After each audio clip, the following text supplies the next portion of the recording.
Technology related নিত্য নতুন খবর পেতে আজই সাবস্ক্রাইব করুন আমাদের চ্যানেল techbd.com।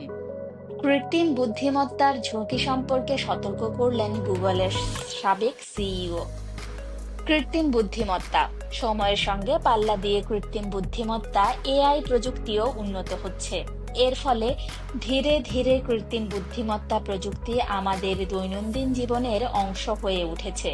তবে সক্ষমতা বাড়ার কারণে কৃত্রিম বুদ্ধিমত্তা প্রযুক্তি ব্যবহারের সম্ভাব্য ঝুঁকি সম্পর্কে সবাইকে সতর্ক করেছেন গুগলের সাবেক প্রধান নির্বাহী কর্মকর্তা সিইও এরিক স্মিথ।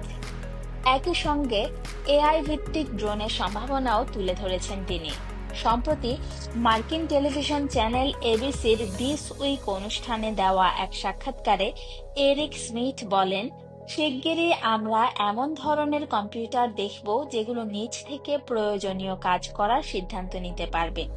৬৯ বছর বয়সী এই প্রযুক্তিবিদের মতে, ভবিষ্যতে প্রত্যেক মানুষের কাছে এমন প্রযুক্তি থাকবে যা একাধিক ক্ষেত্রে পারদর্শী একজন বিশেষজ্ঞের মতো কাজ করবে। তবে তিনি জোর দিয়ে বলেন, যখন এআই প্রযুক্তি নিজেদের উন্নত করতে শুরু করবে তখন তা নিয়ন্ত্রণের বিষয়টি গুরুত্বের সঙ্গে বিবেচনা করতে হবে। টেকনোলজি রিলেটেড নিত্য নতুন খবর পেতে আজই সাবস্ক্রাইব করুন আমাদের চ্যানেল techbd.com।